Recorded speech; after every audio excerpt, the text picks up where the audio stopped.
Hey guys, it's Trevor Daily with MagMod. Guys, two of our most popular modifiers are the MagBounce and the MagSphere. But we get a lot of questions, people asking us, when should I use one and when should I use the other? So we thought we would create a quick video kind of showing you what each was designed for and when might be good scenarios where you might find yourself choosing the MagSphere versus the MagBounce or vice versa. So let's start with the MagSphere. Guys, the MagSphere is an omnidirectional light source. And what that means is if I put this on my flash, light is going to fire out in all directions. And what's going to happen is it's going to bounce off these walls to the side or above you, and it's basically going to kind of wrap around your subject and create this what appears to be apparently bigger light source. It's almost as if you had flashes posted all around the room, firing at different powers and lighting up your subject. I love this, especially in those small, medium-sized rooms, because you're filling in the areas that maybe light's not reaching normally. And so let me give you a couple examples. Here's a shoot that I did with Clarice. And when we shot Clarice, we were in a room that basically had our wall to the right was maybe 5 feet to the side, to the left was about probably 4 feet or so, and then straight up was about maybe 10 or 15 feet. It was a little bit higher ceiling.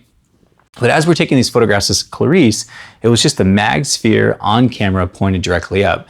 And you can see in these shots that we get this nice direction of shadow right underneath her nose, underneath her neck, but at the same time, we're getting that light filling in from all directions.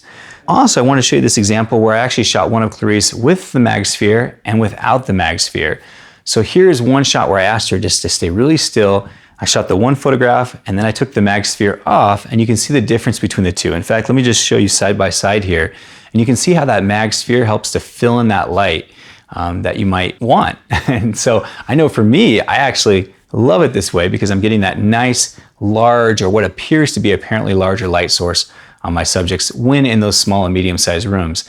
Now guys, the difference is if you're in a large room, for example, when you're in a large room, if you're bouncing this flash directly up, then what's happening is that light's going all the way up to the ceiling, and by the time it makes it back down, you've lost a lot of power. Same thing as if you're sending it 30 feet to the right and it's bouncing back, you're losing a ton of power. So in those situations, when I'm on, let's say, walking around a reception or an event, I'll actually use the MagSphere on camera pointed directly at my subject. And when I do that, I get shots like this, where basically we have these people dancing and I'm just looking for that kind of soft transition on the edges. Then the MagSphere is perfect for that. It's almost like a spotlight effect. In fact, I love using the spotlight effect, if I can call it that, when it's off camera as well. I'll put this, for this shot here, is about maybe 30 degrees to my left, and it's about 8 feet up and about 8 feet from my client. And I'm basically using it kind of as a soft, you can see the edges, kind of this soft transition around the edges as like a spotlight. Now, if you really want to enhance that spotlight and make it, your control of light even sharper or even tighter, you can add a grid to your flash and then the MagSphere. And we can do a video on this later, kind of going over why this is a really popular combination. But essentially what you're doing is you're just controlling your light, making that spotlight even tighter. Here's just a few more photographs. You can see just using the sphere, it's just one sphere off camera, one MagSphere. There's another example. Now here you can see in the image, I have two MagSpheres being used. Now I comically call this my double rainbow light. So when I'm telling my assistant, hey, we're gonna set up a little double rainbow, it's one of my favorite type of usages for the MagSphere. It's where I'll use two MagSpheres together to essentially create this beautiful light on my subjects where I'll get direction, but I'll also have fill in that light. So here's an example of what it looks like. And here's one more example where I'm using it with a client. Let's talk a little bit about the MagBounce. So guys, the MagBounce is different than the MagSphere in that this is a directional light source. So rather than omnidirectional, where it's firing in all directions, the MagBounce is going to be directional. This has a really nice, large, efficient spread of light, very similar to like an umbrella, for example. Well, it's great for large groups, for family portraits. It's great when you're outside, or let's say you're in a room where you might have dark walls or dark ceilings. And so it's really hard to bounce that light off of it.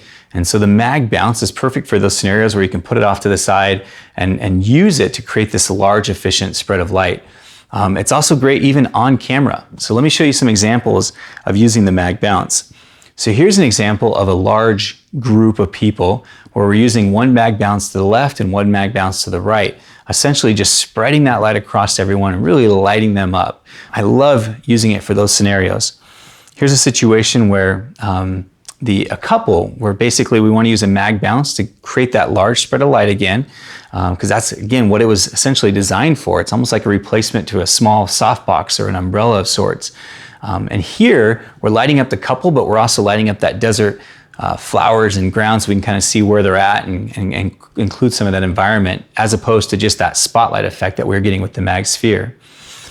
The MagBounce can also be used if you want to throw a lot of light behind somebody. So in this scenario, the bride's getting ready, and the light that's actually hitting her was from a MagSphere, but the light behind her, that white backdrop that you see, is coming from a MagBounce. Now the MagBounce here was facing towards the wall. It wasn't the prettiest of areas. There was some busyness going on behind her and different shutters and things like that.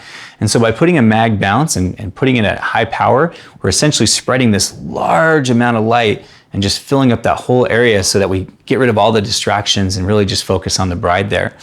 Very similar scenario here. Bride's getting makeup done. We're just blowing out that backdrop using the MagBounce so that we can focus on the subjects. Guys, another place where you can use the MagBounce is essentially like a substitute to an umbrella. If you're outside shooting and your light's 5, 6, 7, 8 feet back from your subject, then a MagBounce works perfectly. In fact, let me show you an example. So we have this shot of Clarice, and essentially our umbrella was about 8 feet from Clarice, about 8 feet up in the air and about 30 degrees to my left. We took the picture on the left, then we took the exact same picture, but we used the MagBounce and we put it in the exact same location, everything else the same, and you can see the difference is hardly even noticeable. And so in these situations, the MagBounce is perfect. Now, of course, if you have your light very close to your subject, you're gonna see more of the difference with the bigger light source. But when you have that light further back, like most of the shots that I do, when I have that light a little ways back for my couples or portraits, and I wanna bring in some of that environment, the MagBounce is a perfect substitute for that.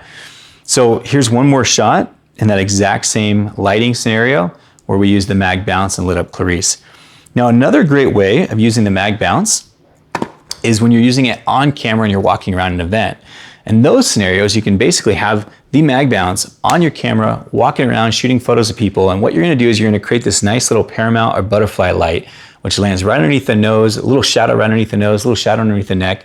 So it's creating dimension in your subjects without just firing your flash directly at them and creating a nice, or I would say not so pleasing flat light. So you want that nice little shadow, a little bit of dimension, and the MagBounce helps you get that. So here's one more example where you can see just walking around the room capturing that. Now what's great about that is if you have that MagBounce on your camera, when things start to happen during an event, you're ready for it. So if the bride and groom come walking in, you're ready. You don't have to worry about making sure all your lights are set up or you have an assistant following you. You have that MagBounce on camera and you can just fire away. Here's another example where, the bride and groom are dancing and you just want to be able to capture, you capture that moment right when it happens. And again, you can see that just that nice, large, efficient spread of light.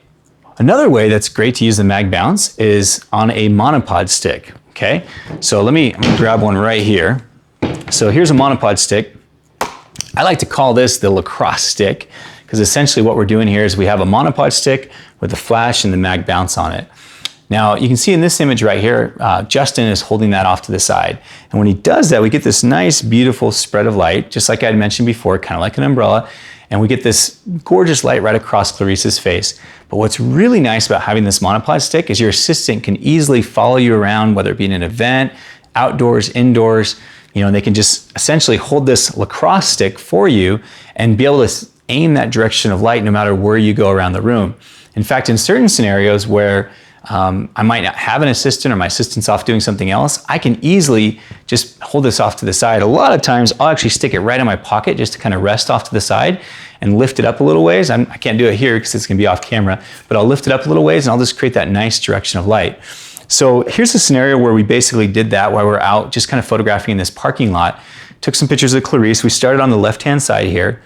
And as I was taking these pictures, we just kind of circled slowly around. And as we circle slowly around, you can just get an idea of the type of images that we're creating here with the simple MagBounce looking right into the sun. You can see that sun just hitting kind of the rim light on her jacket there.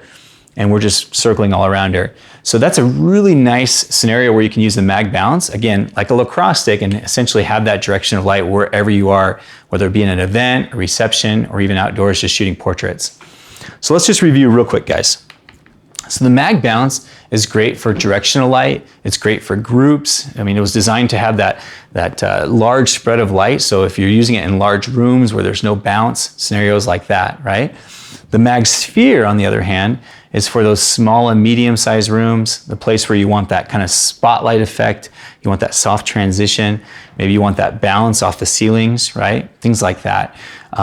That's where I would use the MagSphere, the MagBounce, more kind of the outside, that large efficient spread like I'd mentioned just a second ago. All right, guys, so hopefully this video has been helpful and you guys got some new tips as to when you can use the MagSphere versus when you can use the MagBounce. If you guys have any additional questions, hit us up in our Facebook community or online on our support page. Thanks so much, guys.